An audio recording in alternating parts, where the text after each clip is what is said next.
श्री शिवलीला अमृत अध्याय 11. या अध्यायाचे अगोदर आपण फलश्रुती बघूया. हे भद्रसेन आख्यान वाचल्याने दीर्घायुष्य, संतती, संपत्ती, पुण्यप्राप्ती होईल. यामुळे सर्व पापे गडांतरे दूर होतील. मृत्युंजय मंत्राचा जप, रुद्राचे अनुष्ठान केल्याने पिशाच्य बाधा, ग्रह पीडा दूर होतील. यावर अविश्वास दाखवणारा अल्पायुषी तमोगुणी होईल. अशा लोकांच्या संगतीत राहण्यामुळे सर्व नाश होतो. म्हणून शिवलीला अमृत अखंड वाचावे. ते न जमल्यास 11वा अध्याय तरी वाचावा. आता आपण अध्यायाला सुरुवात करूया. त्या अगोदर तुम्ही चॅनलवरती नवीन असाल तर चॅनलला लाईक करा आणि सबस्क्राईब देखील करा. कमेंटमध्ये ओम नमः शिवाय किंवा हर हर महादेव लिहायला विसरू नका. शिवलीला अमृत अध्याय 11. श्री गणेशाय नमः. नित्य शिवभक्ती, शिवपूजा, शिवलीला अमृत श्रवण करण्यात ज्यांना आनंद वाटतो ते नर धन्य आहेत. सूत म्हणतात, रुद्राक्षे भस्म धारण करणाऱ्याचे पुण्य अपार असते. 1000 रुद्राक्षे धारण करणारा शिवस्वरूप मानून इंद्र त्याला वंदन करतो. त्याच्या दर्शनाने अनेक जीवांचा उद्धार होतो. 2 दंडात 16 शिकेमध्ये एक अशी रुद्राक्षे बांधून त्यावरून केलेली स्नान त्रिवेणी स्नाना इतके फलदायी होते. मनगटात 12 गळ्यात 108 रुद्राक्षाची माळ धारण केल्यामुळे लक्ष्मी प्रसन्न होते. एकमुखी रुद्राक्ष विशेष फलदायी. त्याचप्रमाणे 5, 6, 8 चौथ्या मुखाचे रुद्राक्षावर शिवमंत्राचा जप केल्याने ते पुण्यकारक होतात. रुद्राक्ष शिवपूजन केल्याचा प्रभाव किती असतो या संबंधीची कथा. एका काश्मीर देशात भद्रसेन नावाचा पुण्यात्मा न्यायी राजा होता. त्याचा प्रधान ज्ञानी, नीतिवान, प्रजाहितदक्ष होता. प्रजा राजाची स्तुती करीत होती. सुंदर पतिव्रता पत्नी, विद्वान व गुणी मुलगा, कृपाळू, सर्वज्ञ गुरु, हुशार, आज्ञाकारी गुरुभक्त, शिष्य व विद्वान वक्ता, मननशील श्रोता, आरोग्य संपन्न, दानशूरदाता हे सर्व पूर्वजन्मातील पुण्याईने प्राप्त होतात. पुत्रप्राप्तीसाठी राजा भद्रसेन आणि मंत्री यांनी पुष्कळ अनुष्ठाने व्रते केली. तेव्हा त्या दोघांना एक पुत्र झाला. राजाचा मुलगा सुधर्म, प्रधानाचा मुलगा तारक. दोघेही जन्मापासून शिवभक्त होते. सतत शिवाचे ध्यान करीत. माता पिता एकुलता एक पुत्र म्हणून मौल्यवान दागिने, वस्त्रे घालून त्यांना सजवीत, कौतुकाने निहाळीत. परंतु दोन्ही बालकाला साधेपणाने राहणे पसंत होते. ते अंगावरील दागिने, मौल्यवान वस्त्रे ब्राह्मणांना देऊन टाकत आणि अंगाला भस्मलेपन करून रुद्राक्षाच्या माळा घालीत. शिवपूजा, शिवाचे ध्यान, शिवकीर्तन, भजन, शिवनामाचा जप यामध्ये रमून जात. हेच काम त्यांना प्रिय वाटे. एकदा राजाच्या पुण्याईने पराशर ऋषी काही ऋषींना घेऊन राजाकडे आले. वसिष्ठाचे नातू पराशर ऋषी, त्यांचा पुत्र व्यास महर्षी, त्यांचा पुत्र शुकमुनी अशी तेजस्वी ज्ञानी परंपरा होती. पराशर ऋषींनी पूर्वी राक्षस सत्र केले होते.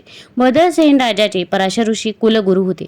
ऋषी मंडळी येताच दोन्ही हात जोडून राजा व प्रधान त्यांना सामोरे गेले. सर्वांचे यथोचित स्वागत करून कुशल विचारून विधीपूर्वक पूजन केले.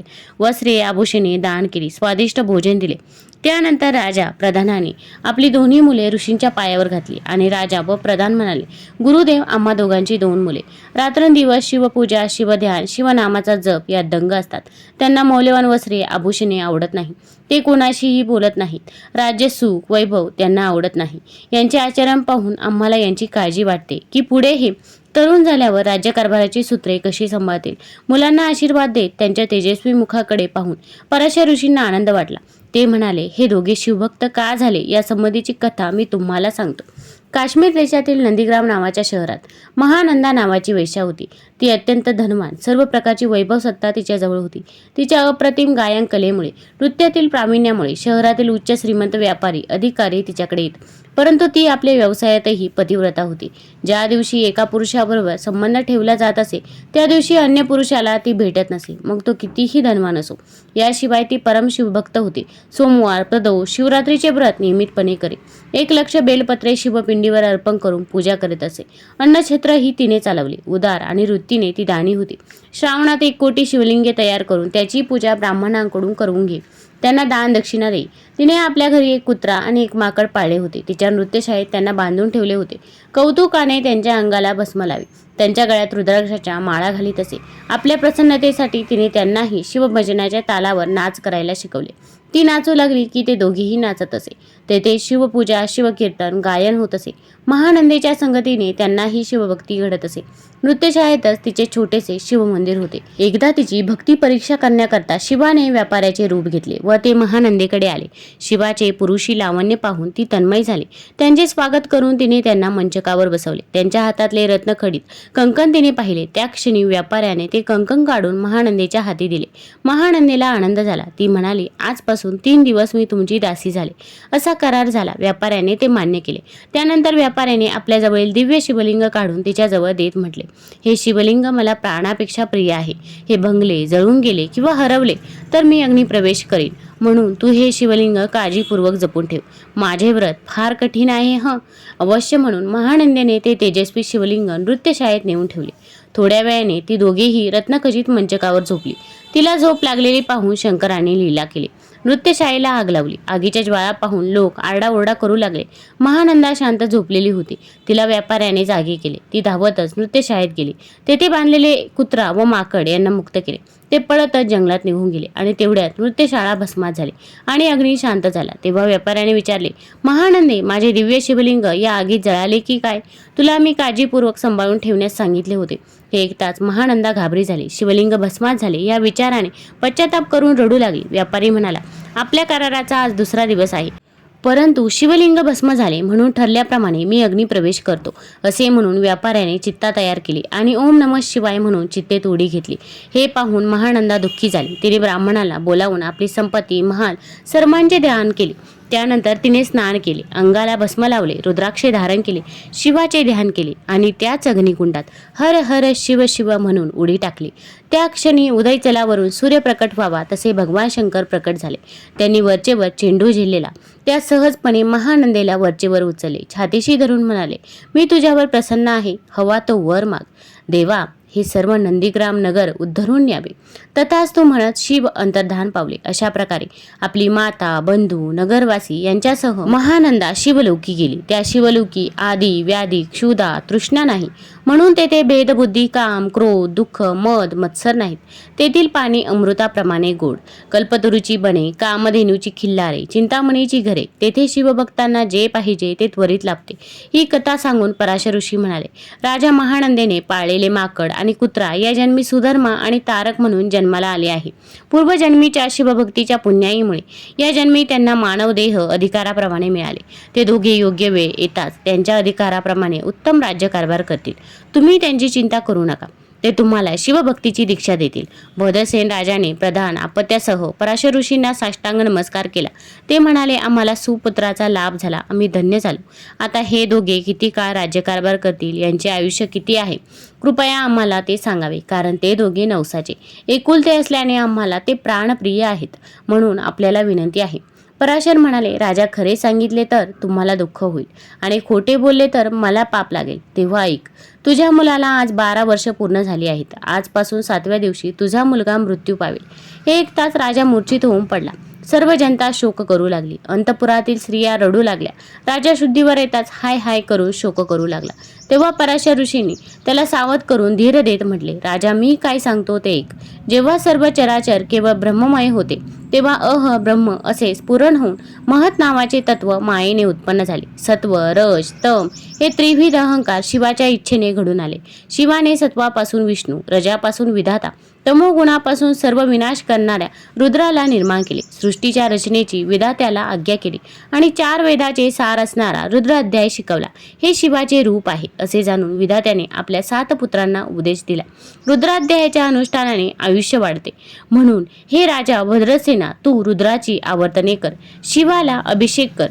याच्या प्रभावाने तुझ्या पुत्रांवरील मृत्यूचे संकट दूर होईल आणि तो चिरंजीर होईल. 100 घट आणून त्यात गंगेचे पाणी भर. त्यावर आम्रवृक्षाची पाने ठेव. रुद्रपठण करून ते पाणी मंत्रून तुझ्या मुलाच्या अंगावर शिंपड. अशा प्रकारे रोज 10,000 वेळा 7 दिवस जलसिंचन करावे, तर तुझा मुलगा वाचेल. पराशर ऋषींनी अशा प्रकारे राजाला त्याच्या मुलाला मृत्यू संकटातून वाचवण्याचा उपाय सांगितला. राजाला समाधान वाटले. त्याने भक्तिभावाने ऋषींना नमस्कार केला व म्हणाले, हे महात्मन, आपणच हे सर्व अनुष्ठान करावे, कारण आपण सर्व ऋषींमध्ये श्रेष्ठ मुरवी आहात.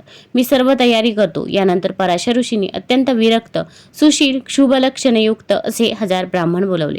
1000 मातीचे घट गंगाजलांनी भरले. त्यावर आम्रपल्लव ठेवले. दिव्य अनुष्ठान मांडले. रुद्राचा घोषाचा प्रारंभ झाला. 6 दिवस झाले. 7व्या दिवशी सूर्य मध्यान्ही आला. तेव्हा राजपुत्राचा मृत्यू समय जवळ आला आणि राजपुत्र मूर्छित होऊन पडला. थोडा वेळ त्याची हालचाल बंद पडली. हे पाहून राजा चिंतित झाला. पराशर ऋषींना राजाला धीर दिला. ब्राह्मण राजपुत्राच्या देहावर अभिमंत्रित केलेले पाणी शिंपडीत होता. त्या जलाच्या प्रभावाने राजपुत्र सावध झाला, उठून बसला. राजाला आनंद झाला. उपस्थित असलेल्या सर्वजणही प्रसन्न झाले. पराशर म्हणाले, तू बेशुद्ध अवस्थेत काय अनुभव घेतला तो सांग. तेव्हा राजपुत्र म्हणाला, गुरुदेव, एक भयंकर दिसणारा काळ पुरुष मला घेऊन चालला होता. त्याचे लाल भडक डोळे, भाळावर शेंदूर, वाढलेली दाढी, काळा भिन्न होता. त्याच वेळी 4 तेजस्वी पुरुष आले. त्यांनी त्या काळ पुरुषाच्या हातून मला मुक्त केले आणि त्याला मारीत मारीत ते घेऊन गेले. मुलाने सांगितलेला अनुभव ऐकताच राजाच्या अंगावर आनंदाचे रोमांच दाटून आले. ईश्वराच्या नावाचा त्याने जय जयकार केला. पराशर ऋषींसह सर्व ब्राह्मणांना नमस्कार घातला. सर्वत्र मंगलवाद्याचा गजर सुरू झाला. आकाशातून देवतांनी पुष्पवृष्टी केली. या प्रसन्नपूर्वक वातावरणात ब्राह्मणांनी मंत्र जप करून हवन प्रारंभ केला आणि हवन पूर्ण करून अनुष्ठानाची समाप्ती केली. आमंत्रित ब्राह्मणांना सुग्रास भोजन देऊन इच्छेप्रमाणे दान दक्षिणा दिली. ब्राह्मण आणि राजपुत्राला राजाला शुभ आशीर्वाद दिला. त्यावेळी नारद तेथे अचानक प्रकट झाले.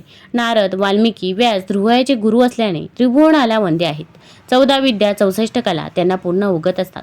इंद्रादिक देवतांना सुद्धा त्यांचे आदरयुक्त भय वाटते. नारदाला पाहताच यज्ञातील अग्नी मूर्तिमंत प्रकट झाला. सर्व ऋषी आणि राजपरिवार राजा यांनी धावत जाऊन नारदाचे स्वागत केले. त्यांना उच्च आसनावर बसून त्यांची पूजा केली. नमस्कार करून म्हटले, स्वामी, आपला त्रिभुवनात संचार असतो.